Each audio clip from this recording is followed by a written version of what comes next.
Olá, pessoal. Bom dia a todos. É com muito prazer que a gente recebe aqui todo mundo que está participando desse evento da Hubse. Eu sou o Júlio Ribeiro, sou diretor executivo da Hubse, e hoje a gente vai fazer uma manhã que eu espero que seja muito agradável, de muito conteúdo, com uma série de convidados de altíssimo nível nacional, com experiências nos mais diversos temas que podem contribuir para melhorar a dinâmica dentro das cidades. O foco desse evento, a gente pensou esse evento quando a gente percebe que a gente está num momento inédito da humanidade. Esse momento inédito da humanidade passa por uma necessidade de melhorarmos a nossa ação coletiva, individual, gestão, uso de tecnologia, enfim, uma série de questões. O foco, tá? Um grande foco aqui do evento, a gente tem a visão de que vai começar um novo ciclo de gestão. Mesmo para quem foi reeleito, já tem experiência na vida pública, a gente percebe uma mudança enorme acontecendo na sociedade, nas tecnologias, no comportamento do cidadão e para quem vai assumir pela primeira vez. Tá? Esse é o foco. Então, o evento é para trazer boas práticas. O evento é para trazer inspiração de como a gente vai iniciar esse novo ciclo. E essa é, inclusive, a sequência de fala dos nossos convidados. Tá bom? A gente vai ter eu vou fazer uma primeira fala aqui de visão de como que a Hubse vê o cenário de cidades inteligentes. A Regiane Romano é, sem sombra de dúvidas, uma das maiores autoridades no assunto de cidades inteligentes no mundo. Tá? Quando a gente convidou ela para participar do evento, e ela já estava sempre com a agenda muito, muito cheia, né? Surgiu a confirmação de um evento presencial em Dubai. Então, a Regiane está agora em Dubai. Então, ela mandou para a gente aqui a fala dela, para não ter problema com conexão, e vocês vão perceber o alto nível da visão que ela traz do que está acontecendo no mundo, o que está acontecendo no cenário de tecnologias, e como ela é assessora especial do Ministério de Ciência, Tecnologia e Inovação, o que o governo brasileiro está fazendo, como que é o Plano Nacional de IoT, ela vai trazer muita informação relevante para os gestores. Tá? O Carlos Frias tem uma gigantesca experiência no tema de Smart Cities, diretor da ABDI, hoje consultor especializado para o tema de cidades inteligentes, também aí tem anos de experiência com o tema e se tornou um dos maiores especialistas na ISO 37000, que vai trazer informações para cidades inteligentes, cidades resilientes, e ele vai aprofundar esse tema para que cada município consiga saber quais são os parâmetros, quais são as boas práticas para um processo de cidades inteligentes. Tá? É a segunda fala. A terceira fala é do Marcelo Nunes. Ele é hoje o coordenador do cluster, tá? Do grupo de empresas que trabalham com tecnologias para cidades inteligentes do Parque Tecnológico de São José dos Campos. São José dos Campos já é uma cidade com um viés de tecnologia, de inovação, que sempre está discutindo a vanguarda dos aspectos de implementação de tecnologia para resolver problemas da sociedade. E o Marcelo, então, é o coordenador do cluster de cidades inteligentes. E do cluster de tecnologia da informação, que tem a vertical de cidades inteligentes. E ele vai trazer um pouco como que um ecossistema inteligente de múltiplas empresas podem contribuir a resolver problemas simples e mais complexos dentro das cidades, das prefeituras. O Lúcio Graça também, um amigo de longa data, que eu diria que tem aí uns 30, 40 anos de experiência com sistemas de informação geográficos, dados, levando a resolução de problemas concretos para as cidades em todo o país. Tá? O Lúcio é diretor da Imagem, que é representante da Esri aqui no Brasil, e ele vai trazer um tema de como a ciência do onde, de como a localização, plataformas de localização, e podem resolver problemas alinhados aos ODS, os Objetivos de Desenvolvimento Sustentáveis. Tá? E a gente fecha esse ciclo de fala com uma das mais gratas surpresas que eu tive atuando já há muitos anos no setor público, trabalhando com gestores de altíssimo nível. Então, a gente fez um convite muito especial, agradeço muito a participação da Rosana Linhares. Ela está secretária da saúde de um município. Ela vai trazer para a gente um pouco como que eles lidaram com o tema pandemia, como que eles lidam com o tema integração de dados para tomada de decisões estratégicas no aspecto da saúde pública e vários projetos e iniciativas que ela teve ao longo de algumas prefeituras, alguns mandatos. Ela tem aí também mais de 20 anos só lidando com Secretaria de Saúde, informações estratégicas e tomada de decisão. Então, a gente vai trazer um pouco dessa discussão da experiência acadêmica com a experiência prática de ter trabalhado durante muitos anos com regularização fundiária, problemas de planejamento urbano, ter estudado planejamento urbano e regional e a experiência da Hubs de ter coordenado projetos de cidades inteligentes no Brasil. Né? Tem os projetos premiados que ocorreram no estado de São Paulo, monitoramento para um conjunto de outros municípios, e hoje a gente focou todas as nossas energias para o problema de saúde pública. Né? E estamos falando sobre cidades saudáveis. Essa minha fala é uma fala de abertura, de visão. Vou tentar trazer aqui uma forte inspiração para que a gente reflita um pouco no nosso papel. E aí cada um dos convidados vai ter depois uma fala de 15 minutos. Vocês vão ver que todo mundo traz informação muito condensada.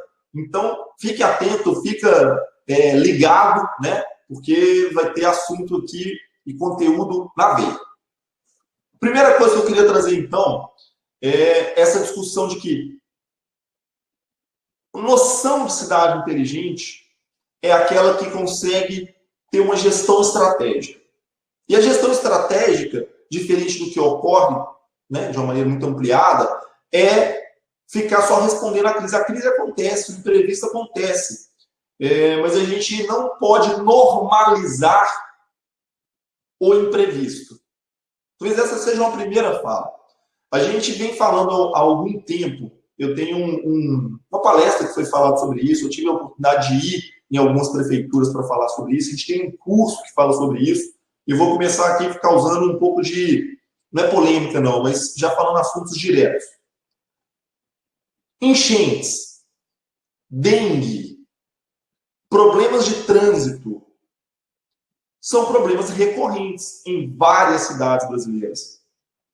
Então, a gente normalmente joga uma responsabilidade ao fenômeno natural. Por exemplo, sabendo que ele é previsto, já chove muito em determinados locais, em determinadas cidades, há décadas, há séculos, mas a gente ainda concorda, a gente, estou dizendo de maneira generalizada, tá, pessoal? Com o paradigma de que esse ano choveu muito, a chuva levou tantas vidas, a chuva trouxe prejuízos. O problema está no planejamento urbano. O problema está na falta de umas políticas estruturantes para lidar com uso e ocupação do solo, impermeabilização, coeficiente de ocupação, canalização dos rios, revitalização das margens, ocupação de áreas irregulares. São problemas estruturais, causados ao longo de longo tempo, e que a solução também não é imediata. A solução não é em um decreto. Então, esse tipo de discussão, se eu não cuido e faço uma gestão estratégica, a gente vai fazer a gestão da crise. De quando ocorre o problema, tem que fazer um mutirão. E sim, na hora da crise, tem que resolver o problema imediato. Mas depois a gente tem que trazer soluções de mais longo prazo.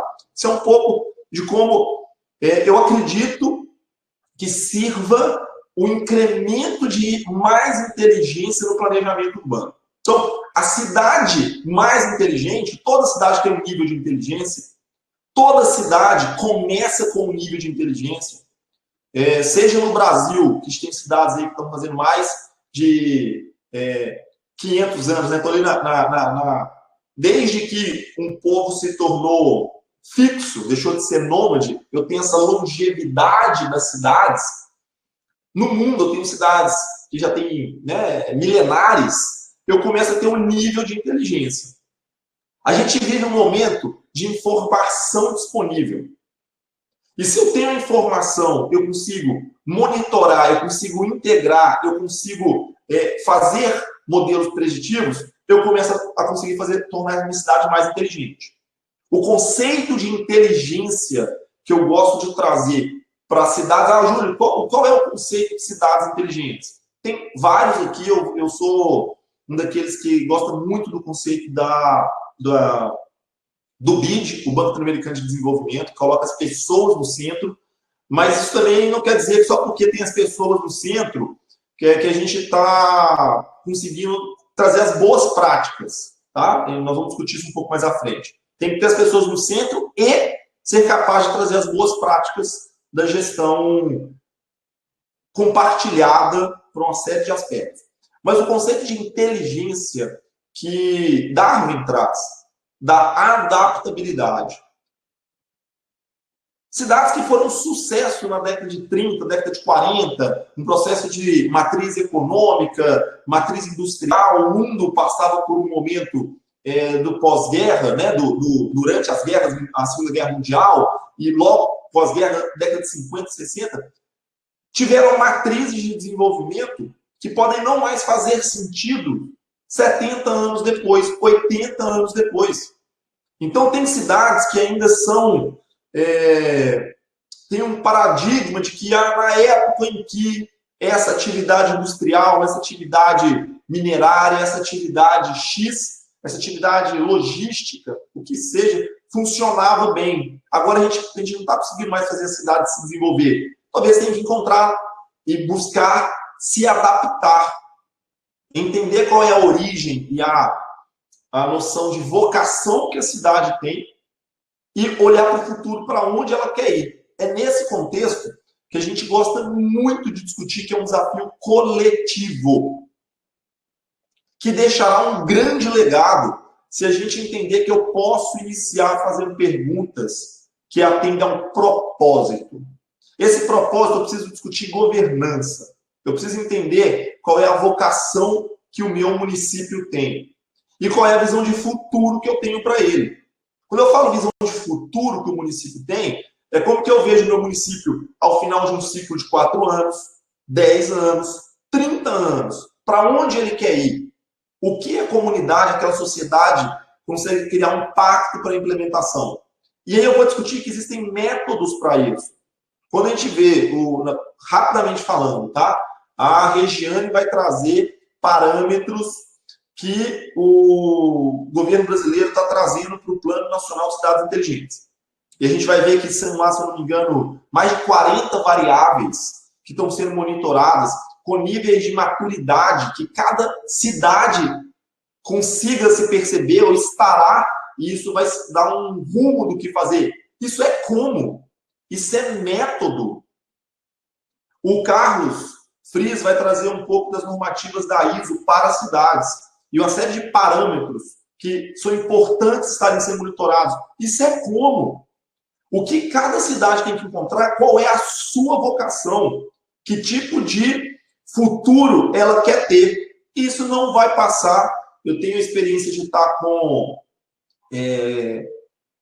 mais de 100 prefeitos falando sobre esse tema.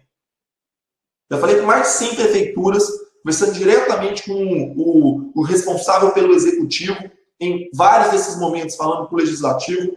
E uma coisa que eu digo, que causa até um incômodo na cadeira, né, quando você fala isso assim de peito aberto, não pode ser um projeto que o prefeito acha que ele é o dono. Eu estou implementando um projeto meu de cidades inteligentes para a cidade. Tende a não dar certo. Porque é um trabalho mais coletivo. O gestor, o prefeito, né, a prefeita, podem ser quem dá o gatilho, quem traz capital político, quem faz com que o processo se inicie. Mas ele tem que construir uma visão de um projeto que, em algum momento, vão entrar outros atores no processo e é para além do mandato dele, mesmo que tenha reeleição. Se é algo para além do mandato dele, é para além de 8 anos, um bom projeto de cidades inteligentes, ele pode ter o mérito de ter iniciado o projeto, mas o projeto é maior do que um mandato. E essa discussão causa um incômodo na cadeira para todo mundo que está ali, porque a gente tem que pensar a longo prazo. Quão longo prazo nós conseguimos pensar no planejamento das nossas cidades? É nesse aspecto, é com esse conceito que eu gosto aqui de trazer uma metáfora dos meus alunos. Estou vindo aqui, bom dia aí, viu? Todos os meus alunos do MBA, sejam muito bem-vindos. os meus alunos dos cursos de graduação também, da pós-graduação, todos eles já escutaram essa historinha minha aqui, que é, essa frase para mim ela é muito forte. Nós estamos como estamos porque nós somos como somos. Essa é uma discussão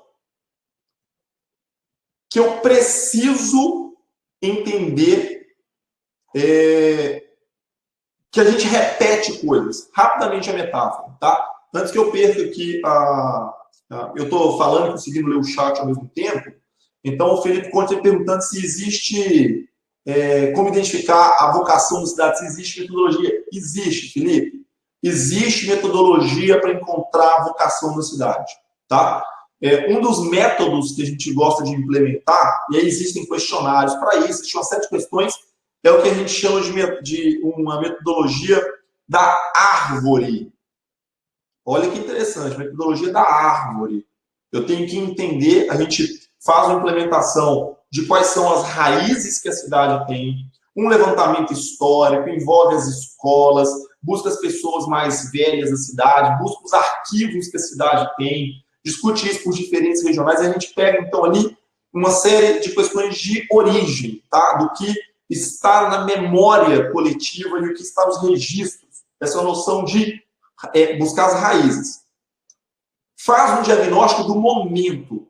Quais são os parâmetros? A gente faz a discussão dos ODS, por exemplo, são 169 indicadores que me dão uma fotografia de como está a cidade naquele momento.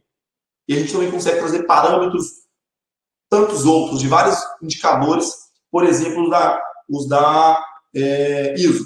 E a gente tem uma fotografia para compararmos com nós mesmos. E aí a gente tem que recuperar o direito de sonhar a cidade.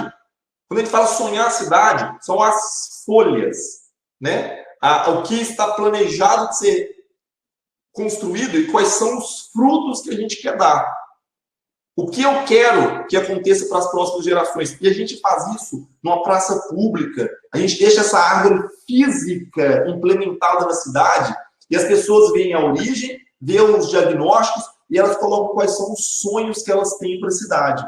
Quando a gente vê os sonhos que elas têm para a cidade, a gente compila tudo isso e traz para uma discussão coletiva. Enfim, tem várias. Isso é um exemplo de como encontrar a vocação da cidade, tá? Mas aí a gente, se der tempo, eu entro em mais detalhes disso. Voltando aqui um pouquinho para esse texto, estamos como estamos, porque somos como somos. Para quem já conhece a história, vai escutar de novo. Para quem é a primeira vez, vou ser bem objetivo. Em uma ilha, as pessoas comiam carne de porco crua. Era normal, era o paradigma. Um dia os porcos fugiram para o meio da floresta. E a floresta estava pegando fogo. Estava com um incêndio.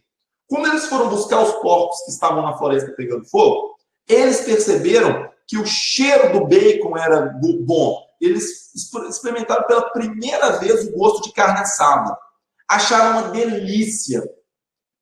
Acharam tão bom, mas tão bom, que passaram a repetir o processo. Soltavam os porcos e punham fogo na floresta. Soltavam o porco e punham fogo na floresta. E esse processo, eles perceberam que não estava eficiente. E resolveram, então, melhorar o processo. Desenvolvendo porcos geneticamente melhores para serem menos ágeis ao fogo na floresta. E alguém falava, não, tá um absurdo, não pode ser isso. É melhor, então, criar porcos geneticamente com pernas menores, para que eles fujam menos. E a gente falava, não, tem que conseguir monitorar qual é o melhor tipo de árvore que queima na velocidade certa a partir do suor do porco. E outros falavam, não, a gente tem que conseguir fazer isso no momento adequado do dia, na estação correta, para ter a melhor queima de porcos na floresta. Enfim, esse processo se repetia. Criou instituto, faculdade, departamento, ministério, havia as empresas com planos de carreiras, um monte de diretores de gestão, todo mundo queria ser trainee das universidades que tinham o pirossuinicídio. Enfim, imaginem uma sociedade que passou a desenvolver todas as suas regras e paradigmas em torno de queimar porco na floresta. Um belo dia, chega um sujeito, chamado de João Bom Senso, e fala, uma opinião aqui. Por que, ao invés de pôr fogo na floresta e os porcos ficarem andando no meio dela para serem queimados, a gente não pega algumas árvores que a gente previamente plantou, faz elas como um braseiro, né? Pega a brasa, coloca os porcos já mortos nesse braseiro e assa a carne ali. Não seria muito mais simples? Não seria muito mais eficiente? E aí, o diretor-geral dessa ilha lá, né, o líder do executivo, o que for, podem colocar aqui o exemplo de qualquer pessoa que tenha muita importância na cadeia de decisão, virou para ele e falou: e o que a gente faria com todos os nossos técnicos? O que a gente faria com todos os nossos institutos de pesquisa? O que a gente faria com todo o conhecimento acumulado até esse momento? Onde essas pessoas todas vão trabalhar? O que a gente vai fazer com essa grande quantidade de insumos que nós já temos para pôr os porcos para fazer com que os porcos sejam queimados? E ele foi falando: não, se você não tem resposta para isso, então, por favor, volte para o seu lugar. Você não entendeu a solução do problema. E aí dizem que a partir desse dia faltou o bom senso no planejamento de cidades inteligentes. É óbvio que isso é uma provocação, isso é uma metáfora que eu gosto de começar discutindo com os meus alunos, e aí eu trago aqui também para os nossos projetos, que é: quais são os porcos que nós queimamos hoje nas nossas cidades? Porcos queimados na floresta, como uma metáfora que a gente faz, que não faz sentido nenhum fazer, mas a gente continua fazendo, a gente repete, a gente tem instituto, a gente tem empresa, a gente tem... Mas a gente para. Por que a gente faz isso? Mas por quê? Eu tenho alguns exemplos para já discutir, e aqui eu vou trazendo reflexões, tá, gente? Reflexões nesse momento. O paradigma de asfaltar as ruas. Asfalto mesmo, né? A concepção ali do piche com aquele pavimentação hipermeabilizante. É o único paradigma para colocar um calçamento nas ruas das cidades? Parece que é. Sendo que já tem um conjunto de casos, de exemplos, que eu posso aproveitar as características do local, declividade, pluviometria, tipo de solo, e criar um calçamento que seja permeável. Eu não preciso impermeabilizar como paradigma único com asfalto toda a cidade para chamar isso de o paradigma do desenvolvimento. Outra questão polêmica. O que a gente faz com o lixo? O paradigma de gerar o lixo. Parece que é algo que a gente começa a discutir toda uma questão e não volta na origem de discutir por que geramos o lixo, o tipo de lixo. Isso vai para a questão da mobilidade. A gente tem muitos, mas muitos problemas da mobilidade causado por um modelo de planejamento urbano, de desenvolvimento urbano, que tem a sua origem em um conceito de centralidade. O conceito de centralidade no desenvolvimento do planejamento urbano remonta aos burgos, remonta às cidades medievais, onde eu tinha que ter toda a infraestrutura em um único local, e à medida que a cidade vai crescendo, as pessoas vão até aquele centro para ter os serviços, e elas vão morando longe, eu começo a ter uma série de... É mais complexo o processo do que isso, tá, gente? Eu sei, mas eu tenho, depois de 100 anos de cidade, um processo que uma grande contingente de pessoas, um grande contingente tem que se deslocar até um local central, onde tem uma série de equipamentos urbanos ali e uma maior especulação do terreno. Sendo que se eu pensasse que eu posso criar subcentros ou núcleos descentralizados, está claro já no planejamento urbano. Mas por que isso não é feito? Por que a gente não investe nisso? Por que uma nova cidade, um novo plano diretor, uma nova discussão de expansão, o que eu ainda vejo como plano de expansão em cidades médias, ainda, né, cidades pequenas e médias que podem se expandir, começa com criar um bairro residencial longe e não leva infraestrutura de serviço. Enfim, Vamos pensar um pouco o que a gente pode fazer. Ó, tô vendo que legal a Carla falando aqui. Para pavimentar as ruas de Manaus, já usamos blocos de borracha. Sensacional, cara. Pessoal, todas as boas práticas que vocês vão percebendo, podem colocando aqui, que a gente vai comentando, tá? Eu gosto de trazer aqui uma discussão, vou fazer indicação de dois livros, que a princípio não tem nada a ver com cidades inteligentes, mas eu acho que tem tudo a ver com o tema. Que é esse livro do Steve Jobs, que ele fala de onde vêm as boas ideias. Porque às vezes as pessoas, a gente chega em uma série de projetos que a gente trabalha, e a pessoa fala, nossa, mas que boa ideia, que boa ideia, que boa ideia. Como é que você pensou nisso? Esse livro aí ajuda a responder. É um repertório de possibilidades. Você tem que conhecer outras possibilidades. O autor coloca que existem, ele mapeou, tá? 7 tipos de maneiras de ter insights. Então, ele coloca um pouquinho ali sobre os possíveis adjacentes. Ele vai lá e conta a história de como que criamos a incubadora, que quando a criança nasce, prematura, enfim, em X situação, você leva ela para a incubadora. Foi os seres humanos trouxeram isso para os recém-nascidos, quando um médico observou o que em um zoológico já era feito com os filhotes de pato. Então, esses possíveis adjacentes é quando a gente olha para a natureza, olha para outros cenários e busca essa adaptação. Então, e ele vai falando, tem um repertório de ideias. Eu gosto um pouco aqui do que ele fala sobre a intuição lenta, né? A intuição lenta é que a gente vive um momento de tanta velocidade, de tudo tem que ser muito rápido, todo mundo tem que lacrar, né, em determinada discussão, e ele coloca aqui quanto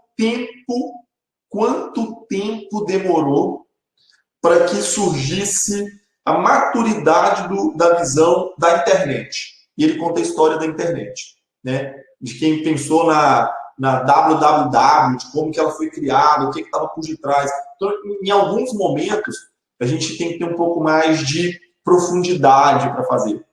Enfim, a questão da exaptação, erro, falando que parte do que a imprensa surgiu, né, ali a questão dos chineses, Gutenberg, na Alemanha, tem a ver com a observação das marcas que ficavam nas prensas de vinho. A pessoa, para ficar amassando vinho, tinha as prensas. Um dia, por acidente, viram que depois que fez o vinho, ficava as marcas e começaram a colocar códigos, os símbolos, as letras, na parte de cima dessa prensa. Então, a primeira máquina de escrever, de reprodução, foi observando como é que era o comportamento da produção de vinho. E vários outros exemplos, tá? Por que eu estou trazendo isso tudo? Quais são os nossos repertórios para pensar soluções para cidades inteligentes? Como que a gente amplia o nosso repertório conhecendo outros projetos de cidades inteligentes e, inclusive, olhando para questões que não estão ligadas diretamente ao tema. Então, por curiosidade, tá? O Steve Jobs também, ele é o responsável pelo livro Mapa Fantasma, que conta a história do John Snow, que descobriu o cólera na Inglaterra, e é um outro fenômeno que impactou o tamanho das cidades, né? Até então, a Inglaterra só tinha até 2 milhões de habitantes, morriam muito por causa de doenças sanitárias, e aí ele é responsável por combater o cólera. Momento também útil para que a gente viva uma pandemia, né? A gente entender como é que a gente pode ter solução para isso. Eu falei de soluções possíveis e repertório de ideias, né? Quem ainda não está profundamente conectado à economia circular deveria estudar esse tema. Deveria estudar com muita atenção esse tema. O conceito de economia circular é um passo mais profundo do que discutir a reciclagem, do que discutir o reduzir, reutilizar, ressignificar, reutilizar. Você passa a pensar toda a cadeia, o design, a função do produto do início ao fim. E mantém isso. Tem uma história que está no livro, que eu recomendo também, o livro A Cidade Startup, né? A Cidade como Startup, do Renato de Castro, as Smart Apps. E ele traz esse case, né, conhecido para quem é da área aí, quem conhece, da cidade japonesa, cidade pequenininha no Japão, Kamikatsu, onde eles tinham que entrar no programa japonês de resíduos sólidos e eles tinham que conseguir produzir, eles tinham que conseguir gerar uma destinação adequada para o lixo. E eles tinham que fazer um investimento em uma máquina de compostagem, de incineração, de um destino ao lixo. Eles não tinham dinheiro para isso, aí discutiam, a gente vai produzir nossa própria máquina, a gente vai comprar com financiamento, uma série de coisas. E aí, eles, em um determinado momento, a comunidade chega a uma visão, e se nós não produzíssemos lixo? E hoje, eles estão discutindo serem a primeira comunidade, a primeira cidade do mundo com lixo zero. Eles têm indicadores sensacionais, porque eles começaram a pensar em como economia circular. Tudo que entra na cidade só entra se puder ser reaproveitado, se puder ter uma outra destinação, se tiver um fim adequado, um paradigma da composteira domiciliar, porque a gente aqui, paradigma Brasil, tá? Eu faço destinação do lixo, tem a coleta, problema resolvido. Esse problema ele se acumula. Eu posso ter um problema tão forte lá no fechamento desse lixo meu e de mais toda a população, que é um problema sem fim. O do aterro sanitário, dos lixões a céu aberto, enfim. Então, se todos nós reduzíssemos o lixo, vale muito a pena conhecer esse caso, tá? E eu trago aqui uma visão que todo mundo está com o ODS. Dar um abraço aqui para Ana Maria, do Núcleo ODS de Barueri. Eu tive em Barueri fazendo uma palestra, participando com vocês, a convite até, tá, da ODS Barueri, num evento na Universidade University Hamburger, né, da McDonald's, com um projeto de economia circular, né? Obrigado ao pessoal da ODS Barueri. E a gente aqui está trazendo uma visão que eu gosto de trazer esse aqui, eu gosto de ver os ODS dessa maneira, tá, gente? Todo mundo que coloca o símbolozinho ODS 3, ODS 4, ODS 5, mas os ODS se conectam. Eu tenho aqui uma escolha de um olhar, começar com o ODS a partir da cidade, né? O ODS 11. E cidades, comunidades sustentáveis, mas ele se conecta com todos os outros. Eu tenho aqui, a partir do ODS 3, tudo que está vinculado à saúde, bem-estar, e tudo que tem muito ligado à conexão das pessoas. Eu tenho tudo que está vinculado aqui a repensar minha noção de consumo inteligente, responsável, e tudo que tem a ver com matrizes produtivas e impactos ao meio. Então, as metodologias, ainda para quem perguntou lá, acho que foi o Felipe, né, perguntou sobre metodologia, sobre vocação, existe metodologia para implementação de projetos de ODS, com essa visão sistêmica. Tá? E eu tenho, reforçando, que começar a pensar o porquê, o como e o quê. Quando a gente fala de pensar fora da caixa, de inovação, parece que é uma discussão assim, muito artística, né? Muito, eu vou chamar assim, inspirada em alguém iluminado. Não! Existe método. Gosto muito do amigo hoje responsável pelo processo de inovação global da Universidade do Arizona. Um dos ambientes mais privilegiados que eu conheço para pensar em inovação no mundo, tá? Acho que o professor convidado também da Universidade de Hong Kong, enfim. Ele coloca essas 4 etapas para fazer a implementação da inovação. Uma estratégia. Qual é a sua estratégia de inovação? Prefeitos, secretários, todo mundo que está no poder público, qual é a sua estratégia da inovação? Segundo, como que você executa ela? E aí é um planejamento executivo. O que, quanto, como, porquê. Você faz uma série de discussões que vai te exigir ter disciplina para implementar. Depois eu preciso entender quais são as ferramentas que eu vou ter de monitoramento do que está acontecendo. Tá? Esse monitoramento de tudo, mediado com as tecnologias que nós temos, com os métodos que nós temos, tem que ser implementados. E, por último, medir. Métrica, indicadores, resultados. Assim, eu consigo trazer resultado. O que a gente traz aqui? Eu já estou encerrando a minha primeira fala, tá? Projetos de cidades inovadoras planos diretores inovadores para cidades, isso aqui é um clássico, né? É o clássico que acontece, eu vou chamar aqui de maneira muito comum. Eu tenho uma referência ao Estatuto da Cidade que está fazendo 20 anos, ano que vem, né? Imagina, já tem 20 anos, é um texto lindo, o Estatuto da Cidade. E ele traz uma discussão para o plano diretor que já existe um instrumento para pensar a cidade a longo prazo, que é o plano diretor, mas ele é pouco implementado na magnitude, na profundidade que deveria ser. Tá? O que eu queria trazer para vocês? Eu tenho diagnósticos que eles são muito descritivos e pouco analíticos, que servem para fazer uma série de normativos ou instrumentação para a cidade. Eu deveria pensar em trazer uma série de novas bases de referência, já incorporando o que diz o Estatuto da Cidade, toda a legislação.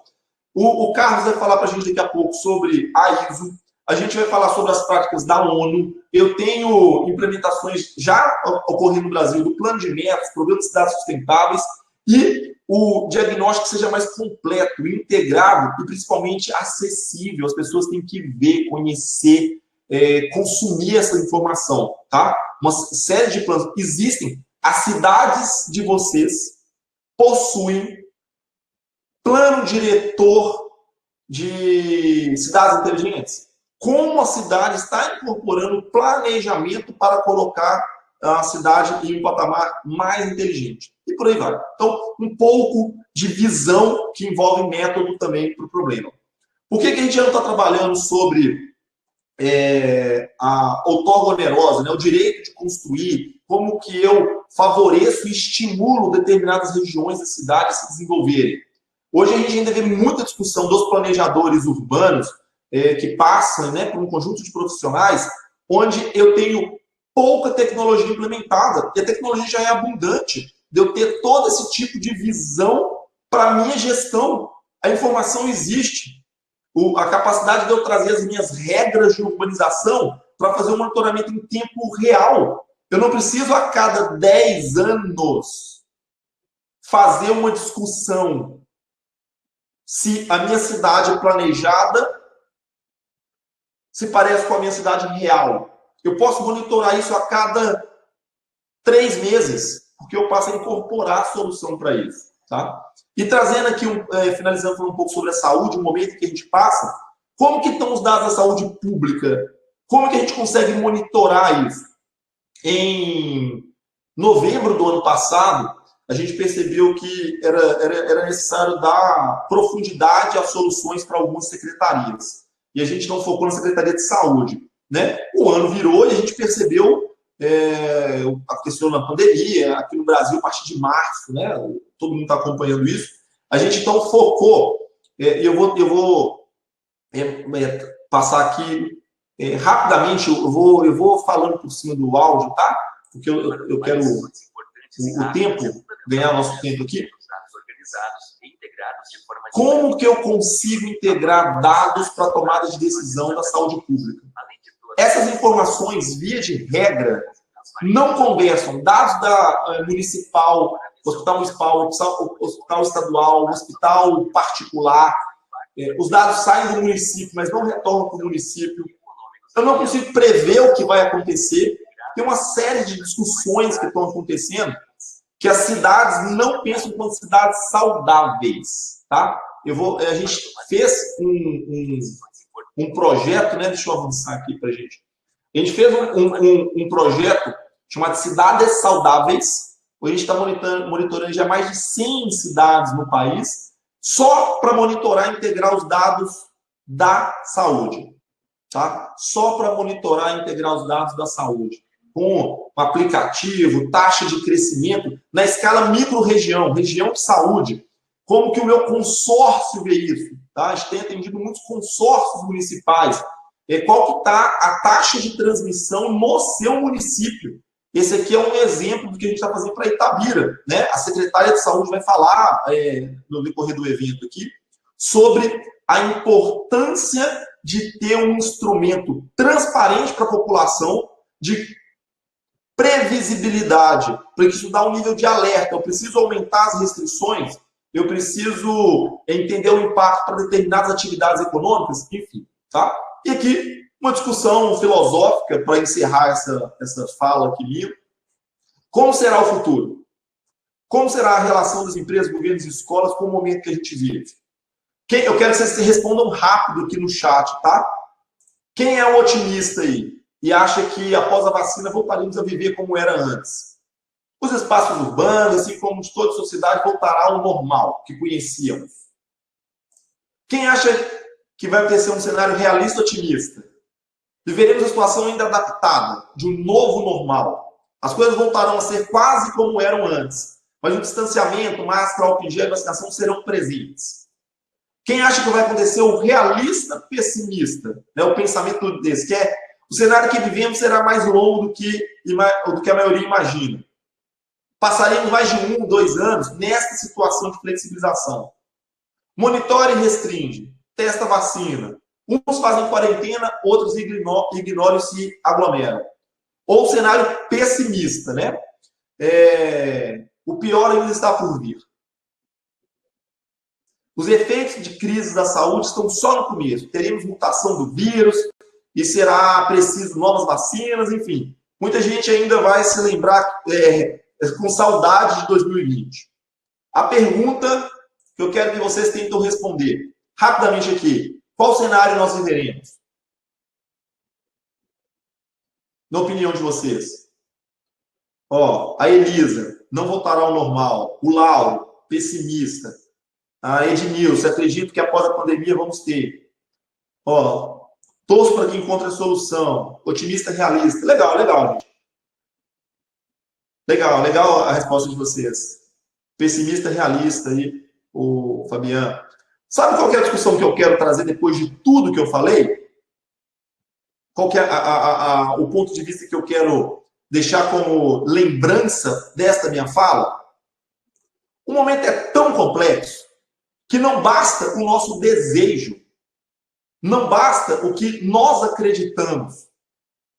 Nós vivemos um momento de confronto com a realidade que nós precisamos estar preparados para todos os cenários e ter um plano de ação para fazer o melhor em cada uma das condições.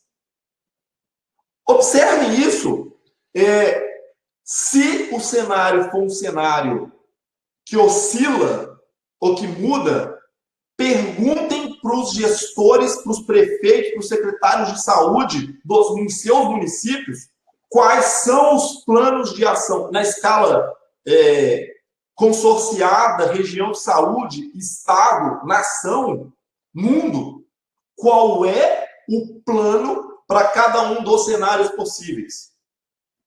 Volto a dizer, se não tivermos essa capacidade de prever cenários futuros e nos anteciparmos com decisões estratégicas, seremos reativos e ficaremos sempre reféns de apagar um incêndio. Tá? Aqui é uma discussão mais filosófica. Tá? O que nós vamos fazer com isso? Aqui é um compromisso da Hubs, que estão anunciando aqui nesse evento. Hoje a gente monitora, eu falei, quase 100 cidades. Tá? A gente está com projetos em Minas Gerais e em São Paulo. A gente fez um pacto interno, tá? A gente se compromete, uma doação da Hubs de trazer resultados para todas as regiões de São Paulo e Minas Gerais até o Natal. A gente fica sempre pensando, o que a gente pode fazer para melhorar? Como é que a gente pode contribuir? Integrando dados, dando modelo preditivo, trazendo qual é a tendência do fenômeno para cada região, público, tá? Aberto, gratuito, para esses estados, e a gente vai iniciar isso para os demais estados do Brasil no ano que vem.